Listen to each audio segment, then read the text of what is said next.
My husband, my daughter, my brother-in-law, and a stranger in a suit I didn't recognize, they were all sitting around my kitchen table when I walked in from the hospital. The March wind had tangled my hair, and my scrubs still smelled of antiseptic and grief. My hands were numb from holding my mother-in-law's hand for the final 8 hours, from the last ragged breath to the moment the nurse gently closed her eyes. Abigail, the woman who had been my anchor, my friend, my charge for 12 long years. I froze in the doorway, my overnight bag dropping to the floor with a thud that echoed in the sudden silence. Martin, my husband of 26 years, sat in Abigail's designated spot at the head of the table, a chair he had always jokingly called the throne and had never dared to occupy. "Helen," he said, not getting up, "we need to talk." My daughter, Jessica, was beside him, 25 and studying the grain of the oak table as if it held the secrets of the universe. Next to her was Peter, Martin's older brother, a man who visited twice a year, always at Christmas and always with a complaint. The stranger, a woman with a severe blonde bob and a tablet, gave me a thin, professional smile. "Can I get a glass of water?" I asked, my throat dry from crying and the recycled hospital air. "This will be brief," Peter said, adjusting his cufflinks. He was still wearing his coat, as if he didn't plan to stay long in the house our family had shared for decades. I didn't move. Martin gestured to an empty chair, my own chair, pulled away from the table. "Helen, sit." I sat. The vinyl of my nurse's scrubs squeaked against the wood. Peter nodded to the stranger. "Helen, this is attorney Rebecca Shaw. Mom's will has been located." My heart, which had been a heavy, sorrowful stone, gave a painful lurch. Abigail and I had discussed her will over countless cups of evening tea. She'd been adamant, precise. "The house is yours, Helen. You've made it a home. You've made my life a life." Attorney Shaw swiped her tablet. "I represent the interests of the estate of Abigail Marie Watson. Upon her passing, the last will and testament dated April 12, 2012, has been executed." She looked at me, her eyes devoid of warmth. "The primary asset, the property at 1743 Maple Ridge Drive, along with its contents and the associated financial holdings, valued at approximately $650,000, are bequeathed to Martin James Watson, her son." The room dissolved into a blur of beige walls and shocked faces. I gripped the edge of the table. The numbers meant nothing. The words did. "Martin." "To you, Helen," Shaw continued, "Abigail left the sum of $10,000, a token of gratitude as stipulated, for services rendered." Services rendered. 12 years. 12 years of managing insulin injections and dialysis schedules. 12 years of reading Jane Austen aloud because it soothed her anxiety. 12 years of missing nights out with friends, promotions at work, my own daughter's college graduation because someone had to be there when she fell. Services rendered. "That can't be right," I whispered. My voice sounded foreign. "Abigail told me. We had an agreement, a promise." "Verbal agreements hold no weight against a legally executed document," Shaw said crisply. Martin finally looked at me. There was no guilt in his face, only a weary impatience. "Mom's mind wasn't what it was, Helen. You know that. The dementia, she said a lot of things. She was sharp as a tack about this." The force of my own voice surprised me. "She had a lawyer, a Mr. Yates, draw up a new will last summer. I drove her to the appointment." Peter scoffed. "Lawrence Yates retired a decade ago, Helen. You're confused." "I'm not confused." I turned to Jessica. "Honey, you remember Grandma talking about this. She told you at Thanksgiving." Jessica flinched, tears welling in her eyes. "Mom, Dad showed me the paperwork. It's legal. It's what Grandma wanted." Her voice broke on the last word. "What Grandma wanted?" I stood up, my chair scraping loudly. "Where were you all when she wanted someone to hold the basin while she was sick from chemo? Where was your father when she wanted someone to argue with the insurance company for 3 hours on hold? Where were you, Peter, when she wanted just one of her children to call her on a Tuesday, just a regular Tuesday? Helen, that's enough, Martin said, his voice low and cold. This is difficult for everyone, but this is the law. The house is mine, the money is mine. You have $10,000, and you need to vacate the premises. Vacate? Attorney Shaw interlaced her fingers. The will is clear. The property transfers immediately to Mr. Watson. As you are not a co-owner, you have no legal right to remain. We're allowing you 72 hours to gather your personal effects. 72 hours. I repeated the words, each one a nail. This is my home for 26 years. It was, Martin said. Now it's mine. Jessica will be staying here with me. You can find an apartment. The $10,000 will cover first and last month's rent. I looked at my daughter, my only child. She was folded in on herself, a perfect portrait of miserable compliance. She didn't meet my gaze. In that moment, I didn't see my little girl. I saw a stranger, sitting with the people who had just erased my life. A terrifying calm settled over me. It was the same calm that descended when a patient's vitals crashed, a shutting down of emotion, a hyper-focus on the next necessary step. I had seen Abigail use it too when the pain was too great to bear with tears. I see, I said, my voice now flat, drained. 72 hours. May I go pack? They all seemed startled by the lack of fight. Martin nodded, a flicker of something, triumph, relief in his eyes. Of course, take whatever is personally yours. I turned and walked out of the kitchen. I didn't go upstairs to the bedroom I shared with Martin. I walked down the hall to Abigail's room. It still held the faint scent of lavender and the medicinal cherry of her cough drops. The bed was neatly made, the way I'd left it before the final ambulance ride. I sat on the edge of it, my hands in my lap, and I let myself remember. If you're listening to this, if your heart is pounding the way mine was in that quiet room, then you know this feeling, the floor giving way. If you want to hear more stories like mine, from women who have had to rebuild from the rubble, subscribe to the channel. Stay with me. You're not alone. 12 years ago, Abigail Watson was diagnosed with stage 4 renal failure. She was 70, vibrant, the formidable matriarch who painted landscapes and won at poker. Martin and Peter's father had been gone for years. Martin, a financial consultant who worked 70-hour weeks, came to me one night, his face pale.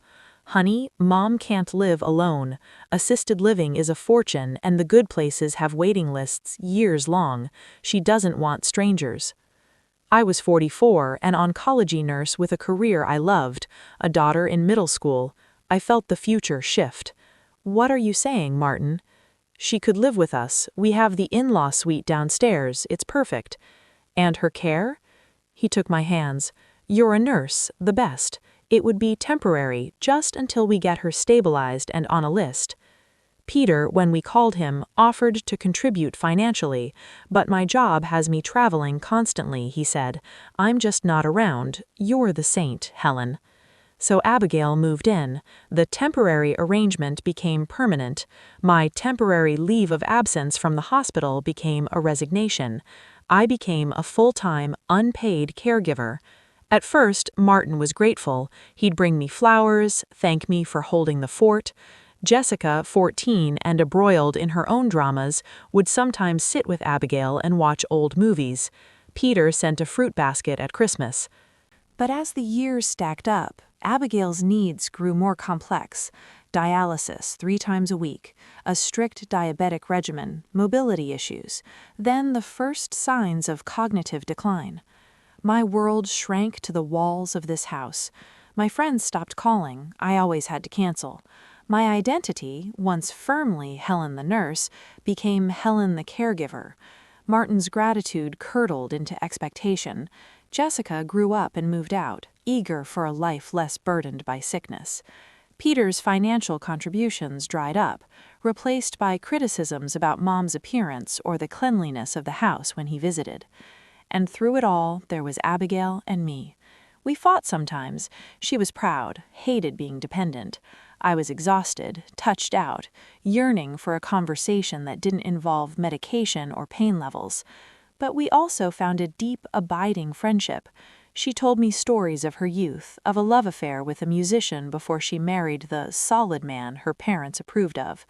I told her my fears, my quiet disappointments in my marriage, my worries for Jessica. She became my confidant, my ally. One night, about a year ago, she was having a good night. We were sipping chamomile tea in her room. "Helen," she said, her blue eyes lucid and intense, "we need to talk about the house." "Let's not, Abby, you need to rest." "No, listen to me. Martin and Peter, they're my blood, but they've become vultures. They see this house, my savings, as an inheritance to be collected, not a life to be honored. You've given me my life. You've given up yours. This house is your home. It should be yours." Martin would never allow it.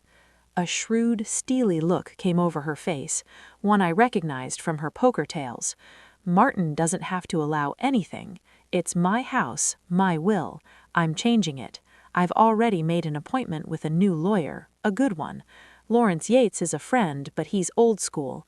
I need someone formidable." She took my hand. Her skin was paper thin, mapped with blue veins. "I'm going to protect you, Helen, the way you've protected me. Promise me something. Anything. Promise me that no matter what happens after I'm gone, no matter what they say or what papers they show you, you'll wait. You'll look for my letter." "Your letter?" "She've written you a letter. It explains everything. It's in a safe place. You'll know where to look when the time comes. Promise me you'll wait for it." I promised, and I had kept that promise, even as my world was dismantled in the kitchen. Sitting on her bed now, I looked around the room. "You'll know where to look." My eyes fell on the large framed landscape on the wall, one of her paintings. It was of the old oak tree in the backyard, the one with the swing Jessica used to play on. Abigail had always loved that tree. She said it had soul. I got up and took the painting off the wall. There was nothing behind it but plaster. I checked the back of the canvas. The stretcher bars were sealed with brown paper. My fingers traced the edges. In one corner, the paper was slightly loose. I picked at it gently, and it peeled back. Tucked between the canvas and the stretcher bar was a slim, ivory-colored envelope. My name was on the front, in Abigail's elegant cursive. With trembling hands, I opened it. "My dearest Helen, if you are reading this, then my worst suspicions have been confirmed, and you are in pain. For that, I am so desperately sorry. I knew my sons. I saw the calculation in Martin's eyes when he discussed my finances, the greed in Peter's when he appraised the furniture. I heard Jessica's indifference in her short, rushed phone calls. They believe love is a transaction, and care is a service to be invoiced. Last summer, I executed a new will. It leaves the house, its contents, and 75% of my estate to you. The remaining 25% is divided equally between Martin and Peter, with a strict no contest clause. If they challenge the will, they forfeit everything. Jessica has a separate trust for her future children, should she choose to have them, a gift from a grandmother who hoped for better. My lawyer is not Lawrence Yates. His name is Jonathan Finch, of Finch and Lockwood. His card is enclosed. The will is in his possession, along with a video recording I made that day, stating my wishes clearly. I have also given him a detailed journal I kept for the past 5 years, documenting every missed visit, every broken promise, every instance where you were my sole source of comfort, and they were absent. It notes the dates, the times, the excuses. It is, my dear, our evidence. The document they have shown you is a forgery, or an old one I revoked. It is not valid. But they are betting you won't fight. They are betting you are too tired, too kind, too broken. Prove them wrong, Helen. You have fought for me. Now fight for yourself. The key taped to the bottom of this letter is for a safety deposit box at First Federal Bank, branch 847. The box is in your name. Inside, you will find the journal copies, some financial records, and a little something to help you stand on your own feet while the legal wheels turn. You are not a servant. You are my daughter in every way that matters. This is your home. Take it back. With all my love and faith, Abigail. Taped to the bottom of the letter was a small silver key. I sank to the floor, the letter pressed to my chest. The weight of the betrayal was still there, crushing, but now there was a lifeline, a thread of fire in the darkness. Abigail had seen it all coming. She had been my general, planning the defense from her sickbed. I didn't pack my clothes that night. I packed a bag of essentials, took the painting and the letter, and I left. I drove to a modest chain hotel across town, the $10,000 token, a burning hole in my bank account. I used it to pay for a week's stay. It felt like blood money, but it was also ammunition. The next morning, I called Jonathan Finch. His office was in a modern building downtown, all glass and steel. He was a man in his late 50s with a keen, assessing gaze and a handshake that was both firm and brief. "Mrs. Watson, I've been expecting your call. Abigail spoke of you with immense affection and respect. Please come in." In his conference room, he laid everything out. The new will, executed and notarized on August 24th of last year, a copy of the video. Abigail looked frail but fiercely determined on the screen, stating in a clear, unwavering voice that I was her primary caregiver and heir, that her son's neglect was documented, and that any challenge would result in disinheritance. "The no contest clause is ironclad," he explained. "If Martin or Peter so much as files a motion to challenge, they automatically lose their 25%. It all goes to you. Furthermore," he slid a document toward me, "the will they have presented is indeed a forgery. It's based on a version from 2012, which Abigail legally revoked. We have the revocation on file. Presenting a revoked will as valid is fraud." "What do I do?" I asked, my voice small in the sleek room. "First, you go to the bank, see what Abigail left you. Then we file the legitimate will with the probate court. We notify your husband and his brother, and then," he said, leaning forward, "we wait to see if they are foolish enough to fight a battle they cannot win, with evidence that will expose their cruelty and greed." I went to First Federal Bank. In the safety deposit box, I found the journals, 3 leather-bound notebooks filled with Abigail's meticulous entries. March 12, Helen spent 4 hours on the phone with Medicare. Martin called, said he was swamped. Talk lasted 90 seconds. Peter, no call. July 4, family barbecue. Martin and Jessica in and out in an hour. Peter didn't come. Helen made me a mini apple pie, just for us. We watched the fireworks from the porch. October 30th, dialysis day. Rough. Cried from pain. Helen held me, sang old songs until I calmed. Martin's text, "Hope you're feeling better." And there, wrapped in velvet, were a stack of $100 bills and a cashier's check made out to me for $50,000. A note, "For your freedom fund. Use it to remind yourself you have choices. A." I had a choice. I hired Jonathan Finch to represent me. We filed the will. The notification was sent to Martin, Peter, and Jessica. His call came 3 hours later. "Helen, what is this nonsense? Some lawyer just sent me a letter saying Mom left you the house? Is this a scam? Are you trying to blackmail me?" "It's not nonsense, Martin. It's Abigail's true will. The one from 2012 is void. She revoked it." "That's impossible! Mom was confused. You manipulated her. I'll fight this, Helen. I'll take you to court and expose you for the gold digger you are." Finch had warned me about this. The anger, the accusations. "You have the right to contest it, Martin," I said, my voice surprisingly steady. "But you should have your lawyer read the no contest clause very carefully before you do. You'll lose everything, including the $10,000 you so generously gave me." He sputtered, hanging up on me. Peter's call was next, full of bluster and threats about family reputation. Jessica sent a string of tearful, confused texts asking me to stop destroying our family. I didn't respond. For the first time in decades, I was following a plan of my own.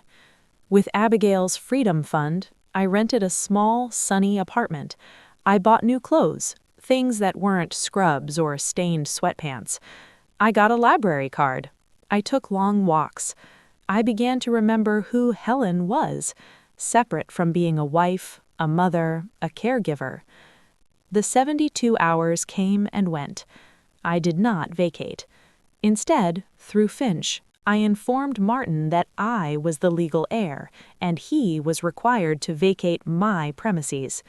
The police were notified of the pending civil matter to prevent any unlawful lockout. The battle lines were drawn. Martin and Peter hired a lawyer. They contested the will, claiming undue influence and lack of testamentary capacity. They claimed I had isolated Abigail, brainwashed her. They submitted the forged 2012 will as evidence. This was their fatal mistake.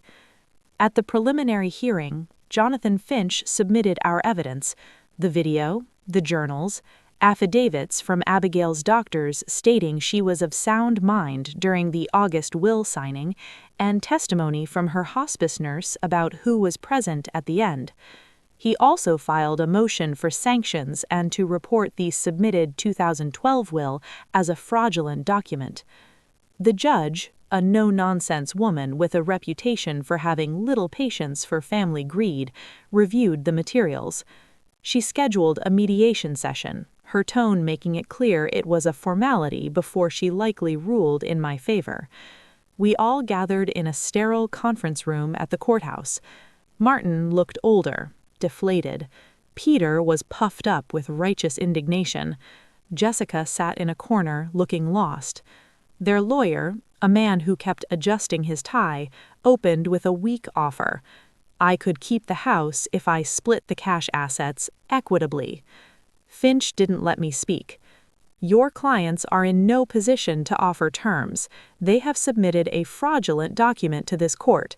We are pursuing criminal charges for forgery and attempted fraud. Furthermore, under the no contest clause of the valid will, by merely filing this challenge, your clients have already triggered the forfeiture of their entire inheritance. They get nothing. Our offer is this: Mrs. Watson will not press criminal charges if your clients sign over any and all claims to the estate, vacate the property immediately, and pay her legal fees. That is the only deal on the table. The color drained from Martin's face. You can't be serious. That's my mother's estate. Your mother's wishes were clear, the judge said coolly, having read the file. They documented her reasons extensively. The journals are compelling in their depiction of neglect. Mr. Watson, your mother left a video stating she did not want you to inherit if you contested her wishes. You contested. The clause is valid. Peter stood up. This is an outrage. That woman, he pointed a shaking finger at me. She wormed her way in. She's a nurse. They're good at making people dependent.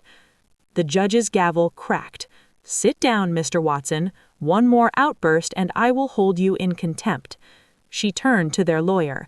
I strongly advise your clients to take Mrs. Watson's offer. The alternative is losing in a full trial, facing possible criminal prosecution, and being liable for substantially more in fees. And the court does not look kindly on those who prey on the elderly, even if they are family. It was over in minutes. Martin, broken and silent, signed the papers. Peter refused at first, until his own lawyer whispered fiercely in his ear about felony charges. He scrawled his signature like a petulant child. Jessica approached me as we were leaving. Mom, I'm so sorry. I didn't know. Did you ask? I said softly. Did you ever once ask your grandmother how she was and really listen? Did you ever ask me if I was okay? She started to cry. I was scared of the sickness, of the responsibility. Dad said you had it under control. I did, I said, but that didn't mean I didn't need help, or a daughter. I looked at her, this young woman who was still, in so many ways, a stranger. The trust your grandmother left is for your children. I hope you have them, and I hope you teach them to show up for the people they love. I moved back into the house on Maple Ridge Drive. It was quiet, empty. The silence was at first a heavy, mourning thing. Then, slowly, it became a peaceful one. It was my silence, my space. I didn't sell the house. I thought about it. The memories were a complex tapestry of love and loss, of service and betrayal. But as I walked through the rooms, I didn't just see the sick room or the kitchen where my life was upended. I saw the sunroom where Abigail taught me to paint. I saw the porch where we shared secrets. I saw the home we had built together, a fortress of shared strength. So, I did something different.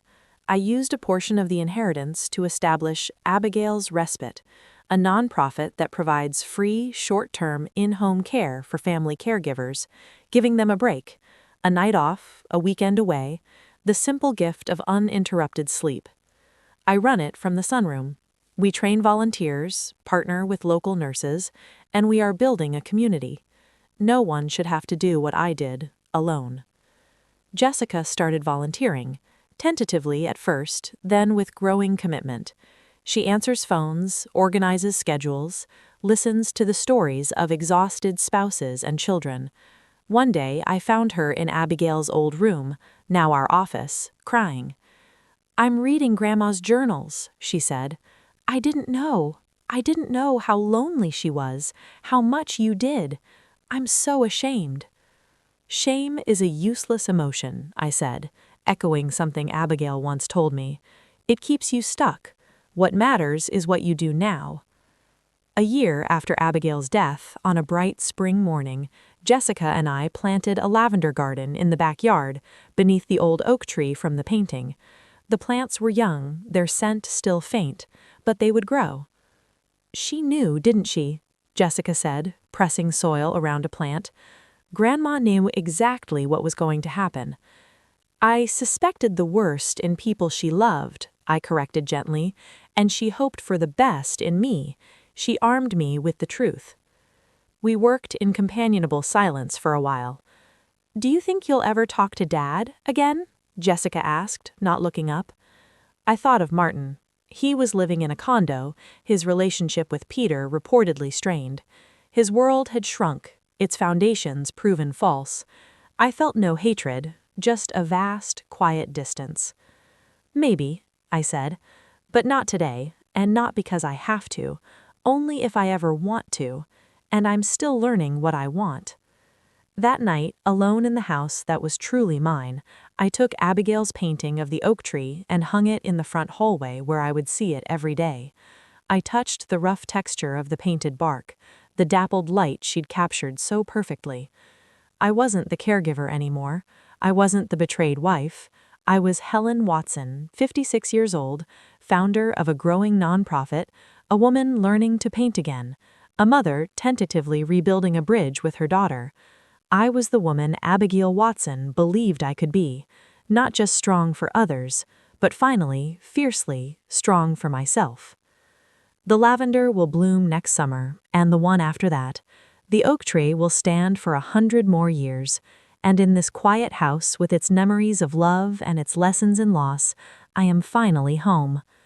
If you've ever had to find your strength after someone tried to break you, you know the journey is just beginning. Share your story in the comments below. Let's build a chorus of resilience. And if you want to hear more stories like mine, of women reclaiming their space and their voice, subscribe to the channel. Stay with me. Our side of the story is just getting told.